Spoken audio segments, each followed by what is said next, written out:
Vamos entonces a abrir 2 Corintios, capítulo 12 nos toca hoy. Vamos a leer de manera antifonal hasta el 12. Dice: ciertamente no me conviene gloriarme, pero vendré a las visiones y a las revelaciones del Señor. Conozco a un hombre de Cristo que hace 14 años, si en el cuerpo no lo sé, si fuera del cuerpo no lo sé, Dios lo sabe, fue arrebatado hasta el tercer cielo. Y conozco al tal hombre, si en el cuerpo o fuera del cuerpo no lo sé, Dios lo sabe. Que fue arrebatado al paraíso, donde oyó palabras inefables que no le he dado a hombre expresar. De tal hombre me gloriaré, pero de mí mismo en nada me gloriaré, sino en mis debilidades.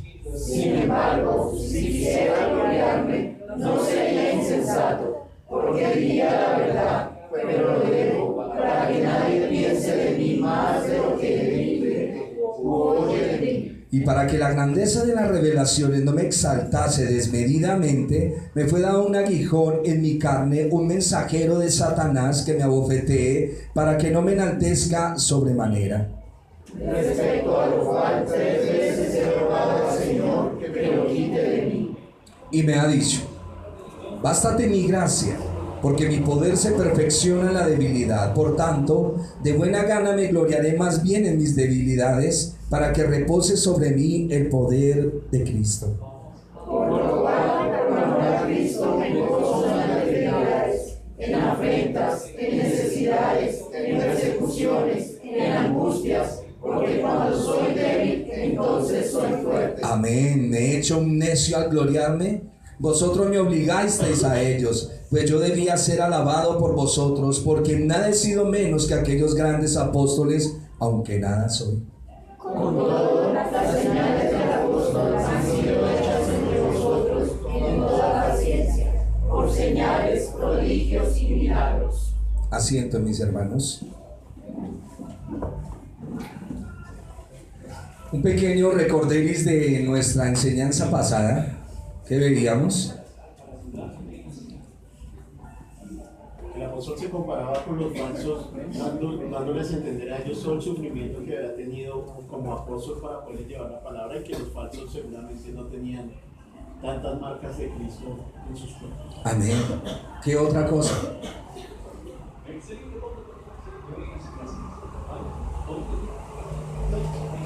Muchas veces nos dejamos engañar por nuestro corazón, pero la palabra es la única que nos puede librar de ser engañados. Amén. Y viniendo de esa discusión, el apóstol diciendo sobre los falsos apóstoles y sobre el verdadero apostolado, y viene diciéndole: todos vienen a sacar sus credenciales. Yo estudié en el seminario tal, yo soy de la escuela tal, yo soy judío, yo soy hebreo, yo caminé con este. Pablo dice: ciertamente no me conviene gloriarme, pero vendré a las visiones y a las revelaciones del Señor. Mientras que los falsos apóstoles exponían sus calificaciones genealógicas, Pablo para él dice que eso era basura, estiércol, en vista del valor superior que es conocer al Señor y Salvador. La forma que Pablo nos va a contar esta historia, o va a contar la historia a Corintios, da la impresión de que no les había dicho a los corintios antes acerca de esta revelación, por lo que dice: no me conviene gloriarme, pero vendré a las revelaciones y a las visiones. Conozco un hombre en Cristo que hace 14 años, si en el cuerpo no lo sé, y fuera del cuerpo no lo sé, Dios lo sabe. Y tengo aquí un apunte: cuán estúpida es la jactancia cuando se quiere apoyar en las posiciones y estudios y no en Dios. ¿Me están entendiendo? Cuando yo soy el estudioso, cuando yo soy el letrado, y esa jactancia es estúpida porque se quiere apoyar en una posición, y nosotros debemos vivir apoyados en Dios siempre. Por eso el Señor nos permite que pasemos por quebrantos. El quebranto es una bendición. ¿Sabe por qué? Porque usted se sensibiliza. Ya no toma todo tan deportivamente. Ya no es orar por orar, y ya no es cantar por cantar. Como cantábamos ahorita, cuando el Señor hiciere volver la cautividad de Sión, seremos, eso es un salmo, ¿no? Como los que sueñan. ¿Recuerdan cuando ellos iban de cautiverio? El Señor todo el día anduvo diciéndoles a través de los profetas: pongan cuidado, escuchen, y si no van a caer en cautividad. ¿Y escucharon al Señor? No. Y los que los llevaban cautivos les decían: saque el teclado, saque la guitarra, canten los cánticos. Y ellos decían: ¿cómo cantaremos en medio del quebranto? Por eso dice el Salmo: dichoso el que tomare tus niños y los estrellare contra la peña, porque el cautiverio era terrible. Por eso cuando el Señor nos llama a buscarle, escuchémosle. Yo sé que ustedes lo vienen haciendo, y por eso es mi felicitación a ustedes. Porque aparte de estar cumpliendo con un hombre, ustedes están cumpliendo algo en la Escritura, y es aprendiendo que el día de reposo es para llevarte al reposo de tu Señor. Importantísimo. Dice el apóstol Pablo: conozco un hombre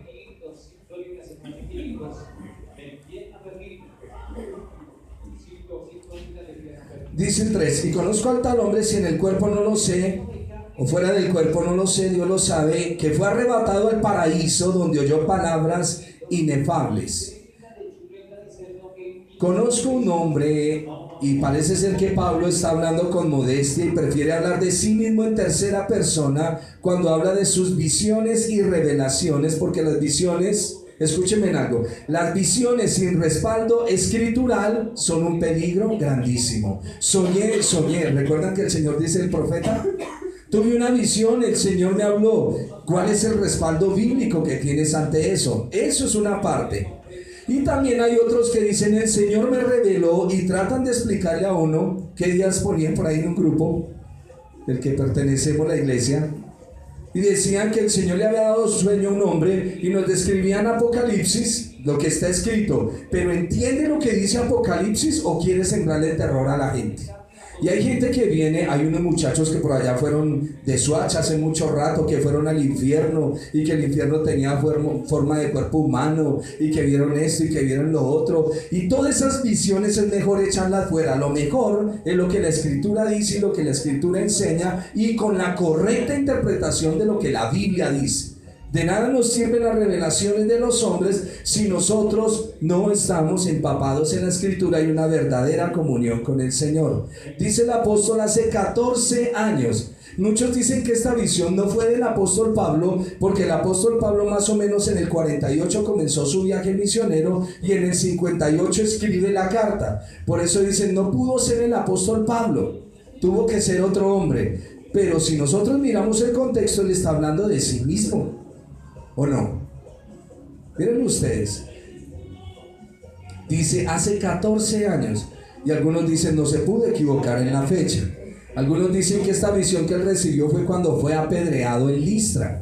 Algunos lo dicen, pero el apedreamiento en Listra fue como 9 años, pero Pablo dice hace 14 años, y aquí es donde surge el misterio. Algunos teólogos dicen que no fue Pablo, que Pablo estaba haciendo referencia a otra persona, pero no lo creo en sí, porque al mirar diferentes versiones me doy cuenta que está hablando, aunque está hablando de otra persona, está hablando de sí mismo para no entrar en una jactancia. Era un asunto de no desprenderse de la revelación de la ley y los profetas y darle una explicación. ¿Qué me está hablando, hermano? De la revelación, ya voy. Se cree que esto ocurrió cuando Pablo fue apedreado en Listra. Ahora vamos acá, versículo número 4. Que fue arrebatado al paraíso, donde oyó palabras inefables que no les dado al hombre expresar. El paraíso en la Escritura, en el verso 2, verso 4, aquí en lo que está hablando Pablo, dice que fue llevado ¿a dónde? Al tercer cielo. Y luego dice que es el paraíso, donde está la presencia del Señor. Al tercer cielo, al paraíso. Dice que fue arrebatado al paraíso, donde oyó palabras inefables que no les dado al hombre expresar. De tal hombre me gloriaré, pero de mí mismo en nada me gloriaré, sino en mis debilidades. Y aquí es donde viene como el asuntico de lo que muchos dicen que no es revelación de Pablo, sino que Pablo está hablando de otra persona y no del mismo. Pero vuelvo otra vez, para poder entender de quién está hablando tengo que leer todo el conjunto del capítulo. ¿Y de qué es lo que viene hablando? ¿Qué dice en el versículo 1?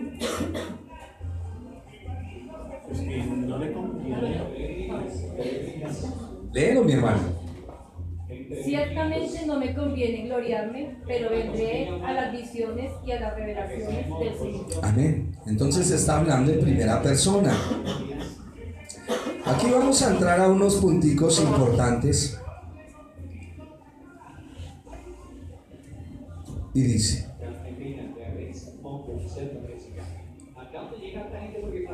cuidado ahí con el texto.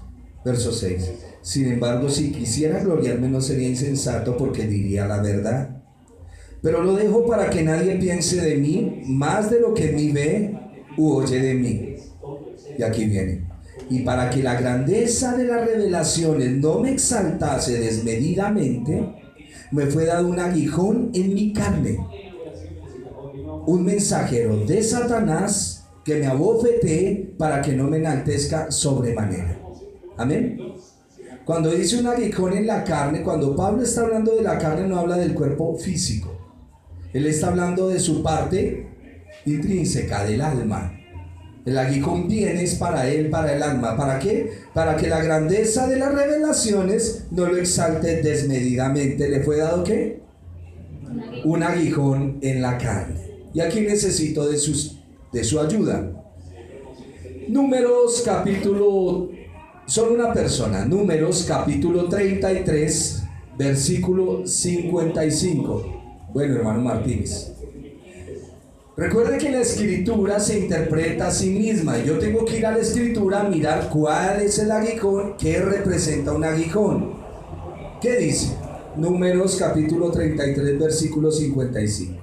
Y si no echareis a los moradores del país delante de vosotros, sucederá que los que dejareis de ellos serán por aguijones en vuestros ojos y por espinas en vuestros costados, y os afligirán sobre la tierra en que vosotros habitaréis.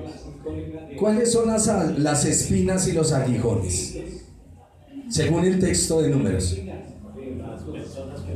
Las personas. Y Pablo dice que le fue dado un aguijón, ¿cierto? O sea, hay una persona que le está haciendo la vida imposible. Y a medida que nosotros estamos mirando la carta, hemos encontrado personas que le están haciendo la vida imposible a Pablo. El aguijón son personas, ya vamos a seguir mirando. Dios le dio a Israel un aguijón en la carne. El propósito de Dios era probar la obediencia de Israel. ¿Qué entendimos que es el aguijón? Personas, hombres. Y el Señor los permitía que se volvieran aguijones, y era para que el pueblo no se dejara contaminar de los ídolos de los habitantes, de sus costumbres, de la idolatría, en la inmoralidad en la que ellos caminaban, que ellos no se contaminaran y se rebelaran contra Dios. Y este es el punto: vivir con incrédulos o cristianos carnales indisciplinados es un aguijón, ¿o no? Es un aguijón. Hermano, nos vemos el domingo. No puedo. Y aunque no lo crea, eso es un golpe para usted. ¿Pero por qué? ¿Qué pasa, hermano? Hermano, nos vemos en la oración. No puedo ir el miércoles a culto. Hermano, lo espero en la reunión del sábado. No puedo. Y nunca no pueden, y son aguijones en la carne de uno. No son bendiciones. Pero el Señor los ha puesto ¿con qué objetivo? De formarnos. De formarnos. Y vuelvo y le digo, vivir con incrédulos o cristianos carnales indisciplinados es un aguijón. Además de una carga, son una angustia. Usted ha visto personas, mire, a mí cómo me molestan los malos consejeros. Vengo y le digo, hermano, mire que hice un negocio. No, mejor tengo un negocio. Vamos a suponer que tengo un negocio. Y vengo y le digo, hermano, en el negocio las ventas están malas. ¿Y qué dice el hermano? Ay, no, a mí gracias al Señor me ha ido bien. Así es la gente, porque no piensan para hablar. Mi hermano, mire que es que mi niño está... Ay, no, mis hijos sí están bien, gracias al Señor. ¿De qué me está hablando? Por favor, sintonícese cuando habla. Sintonícense cuando habla. Por eso me gustó el texto ahí de lo que está en la oración de Ana. Por favor, si una persona, hermano, no, yo gracias al Señor, si estoy, no es que no le estoy preguntando si usted está sano, es que le estoy contando que tengo una enfermedad. ¿Me están entendiendo? No seamos aguijones para los demás.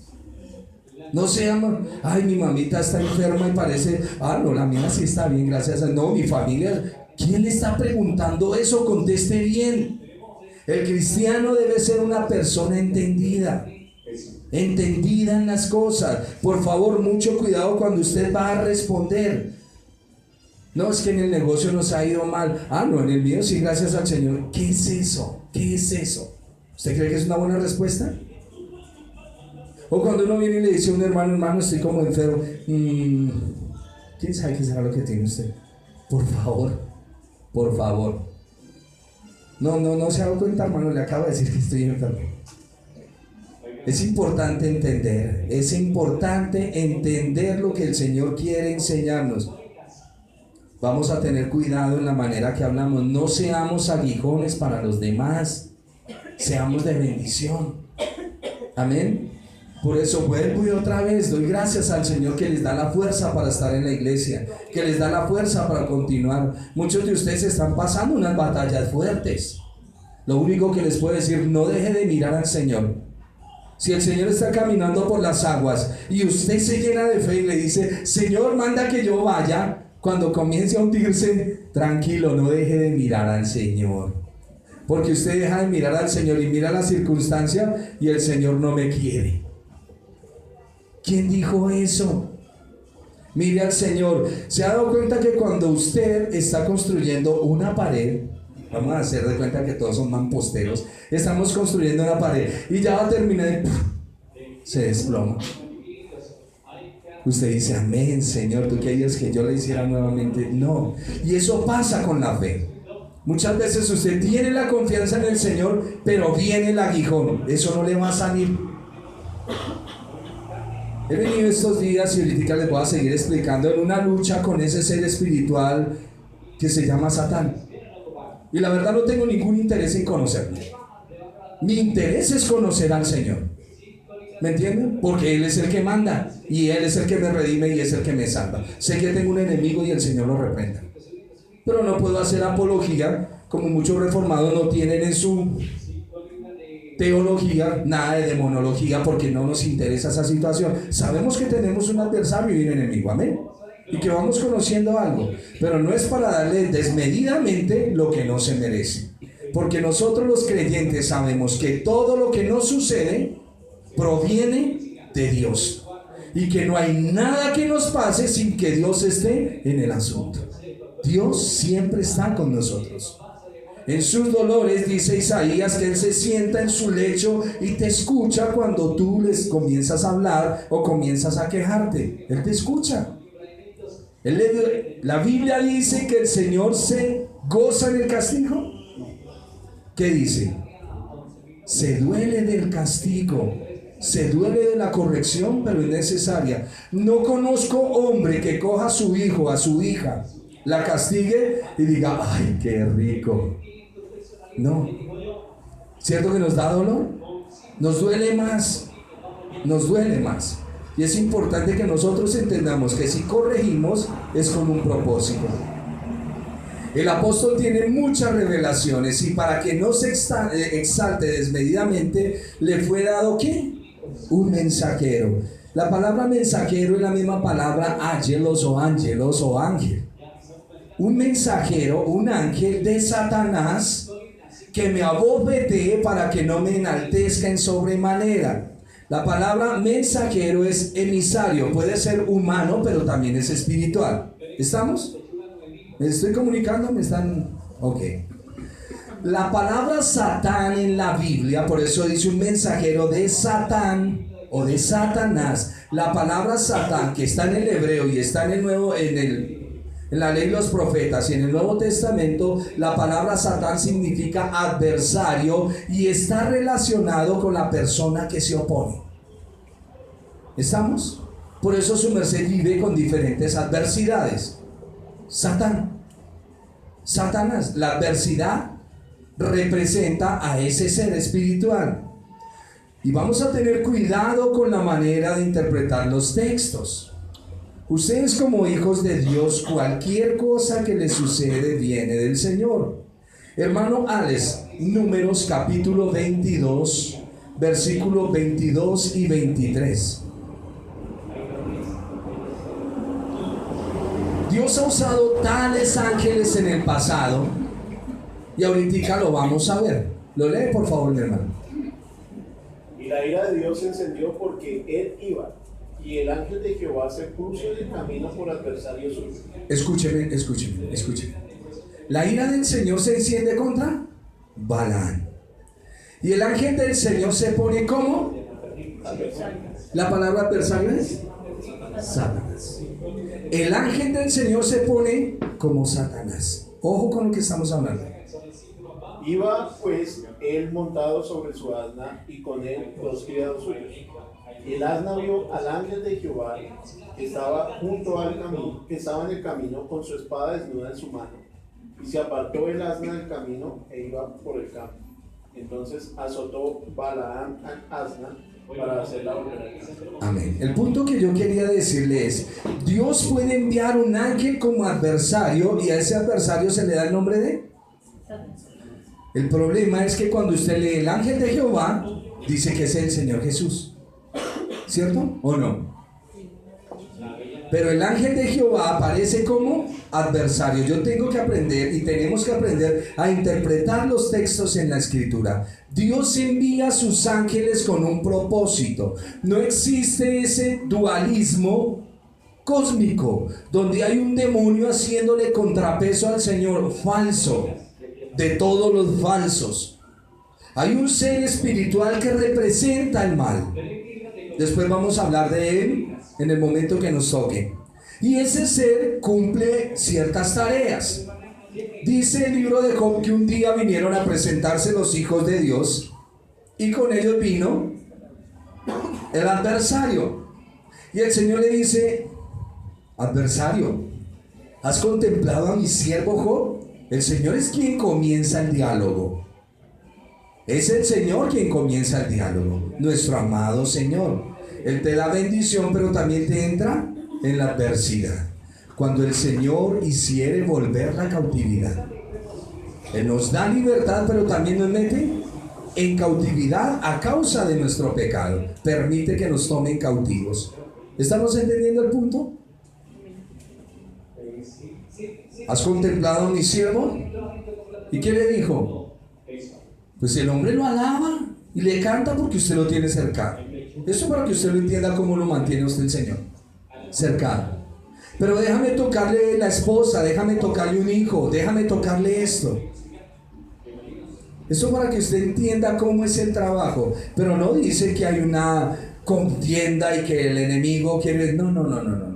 Inclusive nos plantearon una revolución en el cielo, que toca mirar en la Escritura en qué parte es que se nos planteó esa revolución y analizar bien lo que la Biblia está diciendo. No estoy diciendo con esto que no hayan demonios y que no hay un ser espiritual que produce el mal. Yo no estoy diciendo esto, sino que tenemos que verdaderamente reestructurar nuestra doctrina católico-romana que se ha metido a la iglesia. Y que nosotros debemos, por la palabra del Señor, analizar. Acabamos de ver que el ángel del Señor se pone como adversario contra Balaam. Tenemos otro caso similar en el libro de los Reyes. Cuando Acab, el Señor dice: Acab es un necio. Es un hombre que no quiere obedecer al Señor. El Señor le ha mandado palabra y él no quiere obedecer. Entonces el Señor dice: ¿quién inducirá a Acab para que caiga en Ramot de Galaad?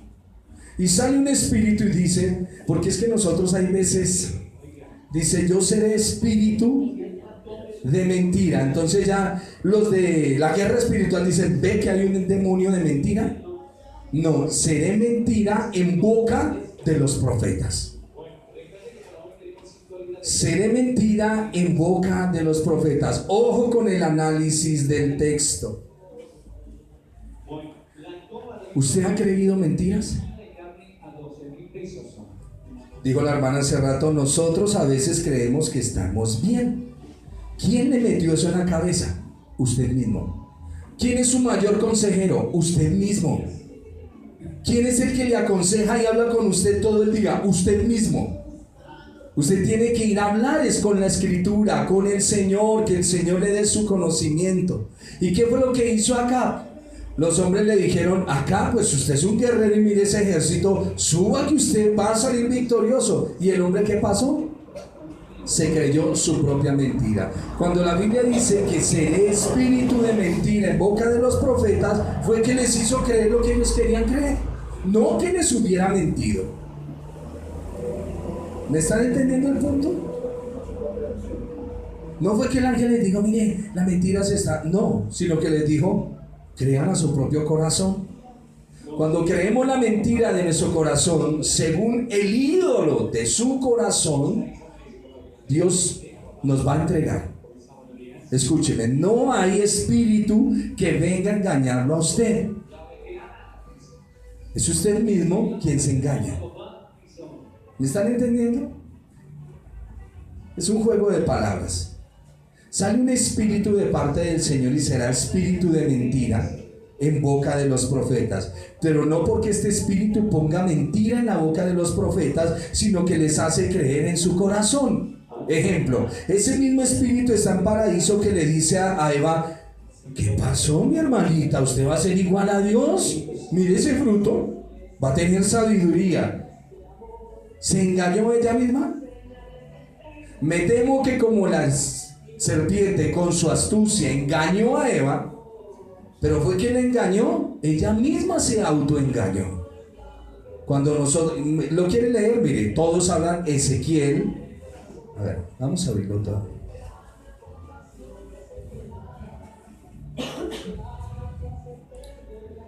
Ezequiel, capítulo 14. Mire lo que dice la palabra de nuestro amado Dios.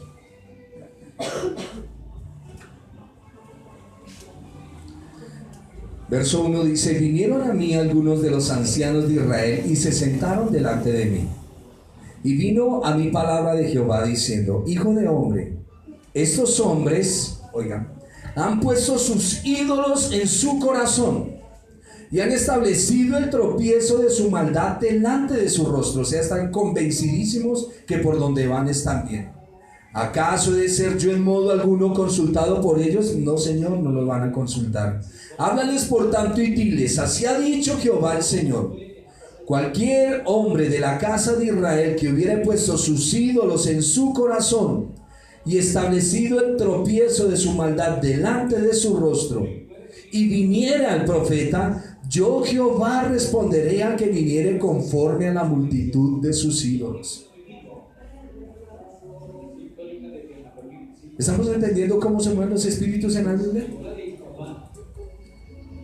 Es importante analizar la Escritura y darle toda la gloria, honra y alabanza al Señor Dios Todopoderoso, porque es el único que manda y gobierna. Nosotros tropezamos en nuestro razonamiento, tropezamos en muchas áreas de nuestra vida, y en el caso del apóstol Pablo, el Señor le dijo: mira, es necesario para tu propia vida mandarte un aguijón, porque como tú sabes y tú entiendes y mi espíritu te ha dado, ¿tú quieres? Mire, eso es lo que nos pasa a la mayoría cuando nos metemos con el Señor. Todos ustedes les ha pasado que cuando están metidos con el Señor ya no le toleran nada a nadie. Y el Señor le dice a Pablo: ¡ey, bájese, bájese! No se le olvide que usted fue salvo por eso le dice: bástele mi gracia. Usted no es nadie. Duro, eso es duro. ¿Vamos entendiendo el punto? Hermano, el diablo me atacó y me duele acá. Ya vamos a mirar cómo cuando viene un ataque del enemigo va a crear ciertos problemas en nosotros, para que usted lo entienda. El caso de Pablo fue para enseñar a Pablo la dependencia de la gracia de Dios. ¿Me estoy comunicando o los enredé? Si tiene alguna pregunta me dice: hermano, y con mucho gusto la analizamos. En el caso de Pablo fue para enseñar a Pablo la dependencia de la misericordia del Señor y que juzgara su carne, su orgullo, que se diera cuenta. Por eso esos falsos apóstoles lo golpeaban. Porque donde el Señor lo deje caminar en toda la plenitud que le había dado, pues qué problema con Pablo. Terminamos hoy en día endiosando a Pablo. Porque según nos damos cuenta es un hombre muy sapiente. En algunos casos cuando viene toda esa dificultad, yo sé que usted ha tenido problemas con su mamá, es una adversaria, con su papá es un adversario, con sus hermanos son adversarios, porque el Señor se los pone ahí para que usted se baje, porque nosotros no subimos. En algunos casos tiene consecuencias psicosomáticas. ¿Sabe qué es, no? Ustedes saben lo que son enfermedades psicosomáticas, muy diferentes a las somatoformes. ¿Sí las han oído? ¿No? Las enfermedades psicosomáticas, a ver, cuando usted tiene, muchas veces puede ser su esposa, usted le habla y gotera continua, dice la escritura, y dele, que señora tan cansona. O si es usted también el cansón, otra gotera continua. ¿Y qué causa en la vida de la otra persona? Estrés.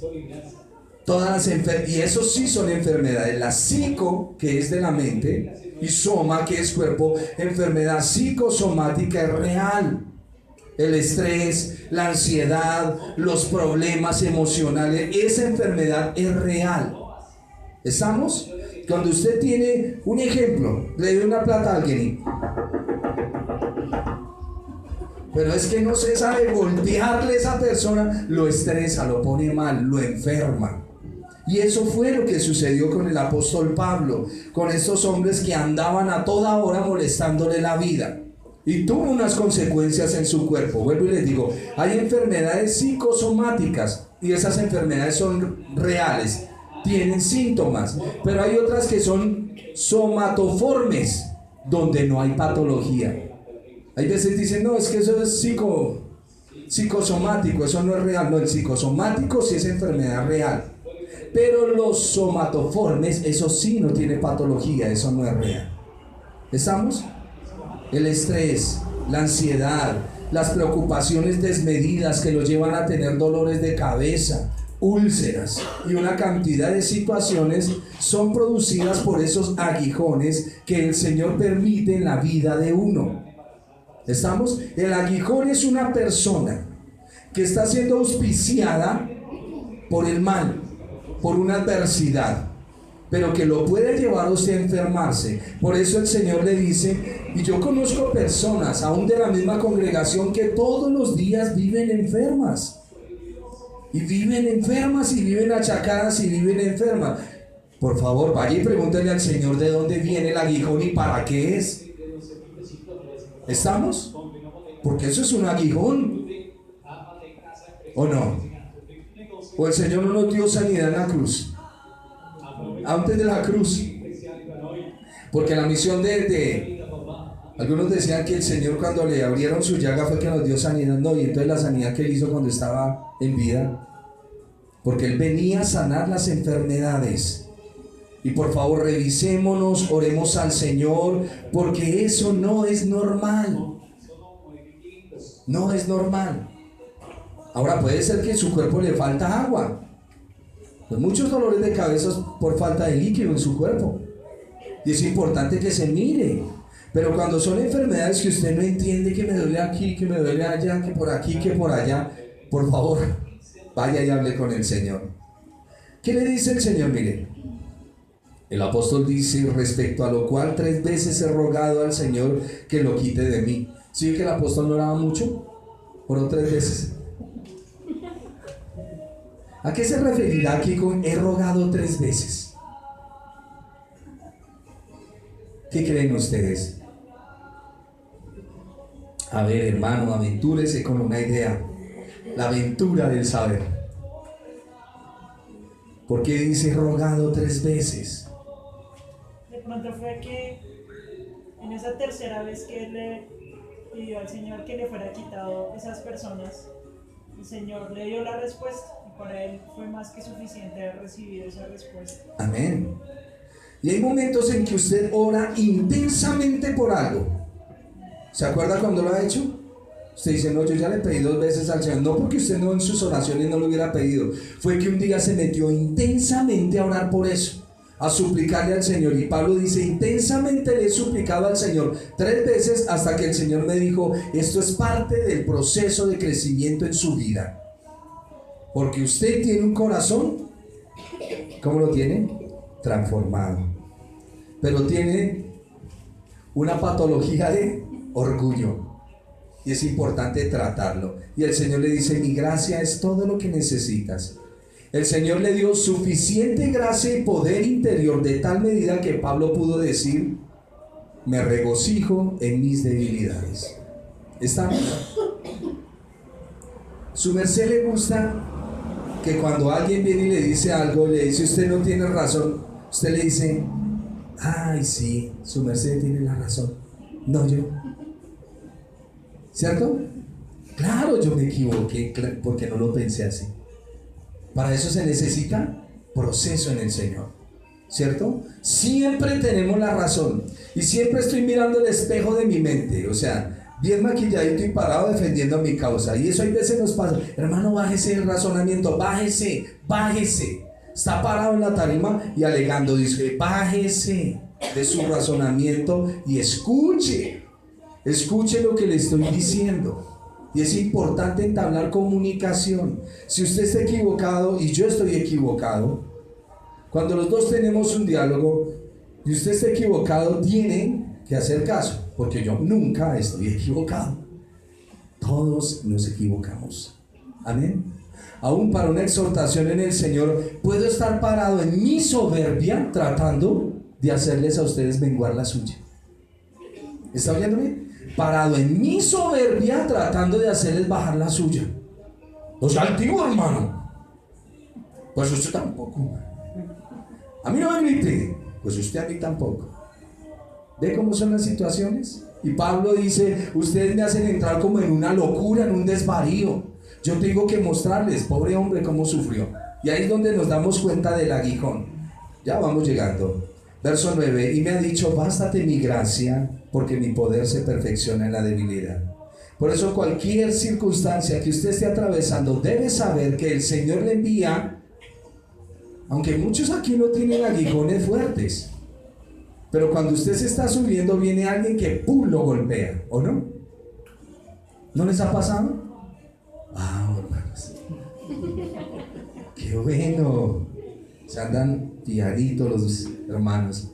Cuando uno se exalta mucho, que yo me creo mucho, viene cualquier persona y ¡pum!, y me va, me humilla, me avergüenza. Esos son los aguijones. Y Pablo tenía unos personajes dentro de la iglesia que eran un problema tremendo para la vida de él. Las enfermedades, ustedes saben que en Dios hay vida, salud. La enfermedad es a causa del pecado, ¿cierto? Pero Dios las utiliza con un propósito, y es el quebrantamiento. El quebrantamiento. ¿Se ha dado cuenta cuando usted ora quebrantado? Eso es tan bonito. Eso es tan hermoso, oír un hermano orar verdaderamente quebrantado. No hay fuerza, no hay nada. No tengo nada, Señor. Pero mientras, cuando no estamos quebrantados, oramos en nuestra fuerza. Vamos a seguir leyendo para terminar nuestro texto en esta mañana. El simple hecho de que la Biblia diga que el Señor envía un ángel como adversario no lo va a poner como un demonio. Sencillamente es algo que Dios utiliza como adversidad para su propia vida, para encaminarnos. ¿Estamos? Listo. Verso 9, y me ha dicho, bástate mi gracia, porque mi poder se perfecciona en la debilidad. Mi poder se perfecciona en la debilidad. Nunca olvide esta frase del Señor, jamás la olvide. Cuando usted es débil, dice la Escritura, entonces es fuerte. Por tanto, de buena gana me gloriaré más bien en mis debilidades, para que repose sobre mí el poder de Cristo. O sea, cuando usted es débil, toda la plenitud del Señor viene a usted. Pero cuando usted es fuerte, la plenitud del Señor no viene a usted. ¿Estamos? Por lo cual, por amor al Señor, me gozo en las debilidades, en afrentas, en necesidades, en persecuciones, en angustias, porque cuando soy débil, entonces soy fuerte. ¿Me he hecho un necio al gloriarme? Las señales de apóstol se las he mostrado. Con todas las señales de apóstol han sido hechas entre vosotros en toda paciencia por señales, prodigios y milagros, porque ¿en qué habéis sido menos que las otras iglesias? En nada, sino en que yo mismo no os he sido carga. Y aquí viene otro sarcasmo, perdonadme este agravio. He aquí por tercera vez estoy preparado para ir a vosotros. Y no seré gravoso porque no busco lo vuestro, sino a vosotros. Pues no deben atesorar los hijos para los padres, sino los padres para los hijos, hablando de esa familiaridad de que Él es el Padre espiritual de ellos. Y yo con el mayor placer gastaré lo mío, y aun cuando yo mismo me gastare del todo por amor de vuestras almas, aunque amándoos más, sea amado menos. Pero admitiendo esto, que yo no os he sido carga, sino que como soy astuto, os prendí con engaño. ¿De lo que está hablando el apóstol? ¿Acaso os he engañado por alguno de los que he enviado a vosotros? Y para terminar, el quebrantamiento es una de las herramientas más hermosas que tiene el Señor para nuestros corazones. Mientras caminemos en la altivez, vendrá el quebrantamiento. Si usted tiene alguna patología de enfermedad en su cuerpo y no entiende el por qué, pregúntele al Señor. Cuando alguien en su trabajo, en su diario vivir, se le está convirtiendo en una espina en su costado, pregúntele al Señor por qué es. Porque esa adversidad se la mandó el Señor para que quite los ojos de ahí y las ponga en el Señor. Eso es lo que Pablo nos está diciendo. Su merced puede ser el más utilizado en los dones. Puede tener un entendimiento extraordinario que sobrepase todo, como dice Corintios capítulo 13. Pero usted necesita el quebrantamiento para acercarse al Señor. Por eso Pablo dice, todos se enferman y yo no enfermo. Es un hombre normal. Aquí en el versículo 16, 18, rogué a Tito y envié con él al hermano. ¿Os engañó acaso Tito? ¿No hemos procedido con el mismo espíritu y en las mismas palabras, en las mismas pisadas? ¿Pensáis aún que nos disculpamos con vosotros? Delante de Dios en Cristo hablamos, y todos muy amados para vuestra edificación. Ni Pablo, ni Tito, ni ningún otro hombre del equipo de Pablo se aprovecharon de los corintios. Pablo dice, porque no les fui carga a ustedes, sino que las otras iglesias me sostuvieron. Ese fue el único problema que tuve con nosotros, en eso pequé con ustedes. Ninguno de ellos tomó ningún apoyo financiero por su trabajo. Ni Pablo, ni Tito, ni Timoteo, ninguno tomó apoyo, aunque tenían todo el derecho para hacerlo. Afirma Pablo que en estas diferentes controversias su propósito era edificarlos, fortalecer su fe, lidiar con la inmoralidad y enseñarles las escrituras como si el Señor mismo en persona les estuviera enseñando. Pablo no tenía, cuando dice aquí por tercera vez, ¿en qué parte es que dice? Que dice, voy a ustedes por tercera vez. He aquí por tercera vez estoy preparado para ir a vosotros. Pablo no tenía la intención de visitar la iglesia de Corinto en persona, sino que cuando le decía que los iba a visitar era por medio de la carta. Por eso él decía, la carta va con mi espíritu, estando yo presente en el espíritu con ustedes, porque ustedes saben que Pablo nunca va a ver a sus amigos en Corinto más, porque él va ahorita para Roma. ¿Recuerdan cuando vimos los viajes? Va para Roma, va a ser encarcelado 2 años y luego, va para Jerusalén. En Jerusalén va a ser encarcelado y luego enviado a Roma. Y él nunca más volverá a la iglesia de Corinto. El capítulo 12 de Corinto habla. Capítulo 2. Segunda epístola a los Corintios, capítulo 12, habla de que usted puede tener revelaciones, puede tener toda unción, pero es mejor no utilizar eso para buscar grandeza. Que Dios utiliza mensajeros para golpearnos y abofetearnos y bajarnos de donde nos subimos.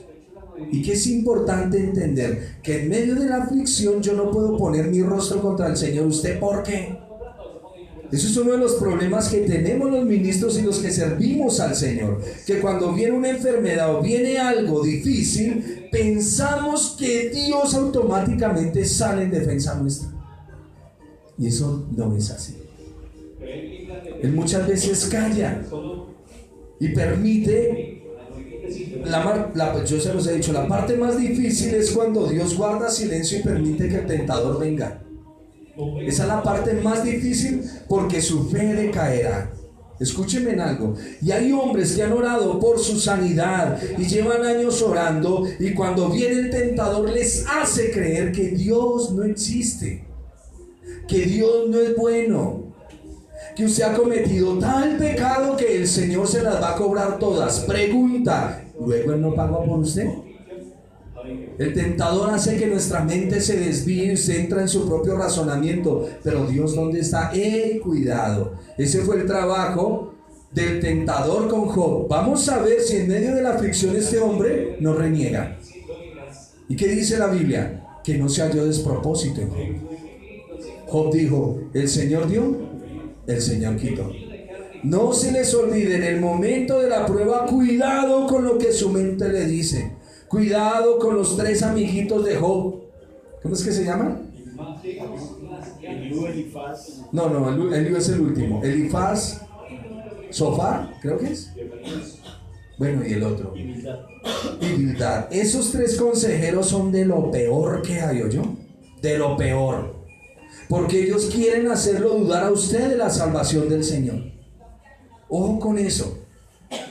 En el momento de su crisis no piense que el Señor no está ahí. El Señor es Dios todopoderoso. No escuche la serpiente, no escuche al engañador, no escuche al adversario. Repréndalo y camine con el Señor. ¿Cómo lo reprende? Llenando su mente con la palabra. Nunca dude de su Señor. Amén. Aunque en algún momento le va a pasar, pero su merced baja la cabeza y le dice, Señor, perdóname. Porque hemos dudado muchas veces. No les digo que hay grandes predicadores que dudan de la existencia de mi Señor, porque el Señor no contesta, y ahí es donde viene el problema, cuando Dios guarda silencio. Recuerden a Job, jamás se les olvide, mueren los hijos, se le quema la hacienda, se le queman sus posesiones, y aparte de eso le viene una enfermedad. Job capítulo 1, 2 y 3. Y le viene la enfermedad y él cae postrado en el piso y comienza a llorar. Y su mujer, amo las mujeres de la iglesia que son sabias, su mujer dice, versión antigua, bendice a Dios y muérete. Versión 60, maldice a tu Dios y muérete. ¿Para qué un Dios así? Y Job dice, el Señor dio, el Señor quitó, y comienza a llorar y a rascarse con esos tiestos. Y se demoró un poco el Señor en contestarle, pero le contestó, sí. Porque el que crea la llaga, la sana. No se le olvide jamás que usted está en las manos del Altísimo. Él no lo suelta. Dice el Salmo, en mi mano los tengo, por delante, por encima y por los lados los he rodeado. No hay quien los toque de mi mano. Nunca desconfíe de su Señor, ni aunque su mente lo traicione, nunca desconfíe del Señor. Nunca, nunca, nunca. Y si lo ha hecho, pídale perdón al Señor. Soy torpe, soy necio, Señor, tú eres soberano. La serpiente vino a engañarme, Señor. Ayúdame, por favor, a no ser fascinado. Que mi mente no me aconseje tanto. Esta mañana estaba duchándome cuando oí la contestadora. Fueron milésimas de segundo. Y oí la voz en la contestadora que estaban llorando. Y mi mente me dijo, algo grave pasó. Y en medio de la ducha traté de angustiarme. Perdónenme la expresión. Dije, malditos sean mis razonamientos, lo miro es a usted, Señor. Cuando salí del baño me sequé y fui, mire, nadie había llamado. Nadie había llamado. Mi mente me engaña. y yo necesito sujetarla con la escritura. Su mente lo engaña, su mente el enemigo le manda pensamientos. No se deje engañar. Lo que el Señor ha dicho es: redimidos son, amén. Escogidos por la gracia de Dios, amén. Y sabemos que los que aman a Dios, todas las cosas nos ayudan para bien. Estos los que conforme a su propósito hemos sido llamados. Nunca dude de las palabras del Señor. Y aunque venga la duda, hay una canción de Jesús Adrián que habla de eso. Confiar en ti difícil sé que es. Mi corazón dice una cosa, pero tu palabra dice otra. Ya es hora de comenzar a dejar de escuchar ese yo en mi vida y comenzar a escuchar al Señor. ¿Estamos? Ese yo es el que lo lleva a celos y lo lleva a cuanta cosa usted no debe hacer, ni yo debo hacer. Y es en un momentico, es en un momentico. Qué problema, ¿no? Qué problema. Pero debemos golpear nuestro cuerpo y ponerlo en servidumbre delante del Señor. No debemos escucharnos tanto. Escuchemos al Señor, meditemos en la palabra. El Señor dice: si meditares en el libro de la ley, todos los días de tu vida, tendréis paz, vendrá tu abundancia, nunca llegará el mal, y aunque el mal toque tu puerta, tendrá que irse. Eso lo dice el Señor. Amén. La vida del creyente es esta: en medio de dificultades, en medio de gripitas, en medio de dolores, secándose sus lágrimas. Esa es la vida del creyente. Ese es el apóstol que pusieron para los gentiles. Y nuestro sumo sacerdote, que es nuestro Señor Jesús, ¿lo puede ver? ¿Lo puede ver ensangrentado? Le arrancaron la barba, cómo lloró. ¿Puede ver quién es su Señor? Muere en una humillación, en una cruz. No es apto para el ojo del hombre, pero hay un misterio en lo que Él hace. Y luego el Padre lo resucita con el poder de su Santo Espíritu. No piense que porque usted entra en dificultades, usted no es objeto del amor de Dios. Dios nos ama. Si nos amó siendo pecadores, sucios, abominables, ¿cómo no nos va a amar ahorita que ha puesto su Santo Espíritu y nos viene limpiando? Es de nosotros la incredulidad, es de nosotros la duda, pero de Él es el poder para cambiarnos y transformarnos. Amén. Vamos a orar, mis hermanos.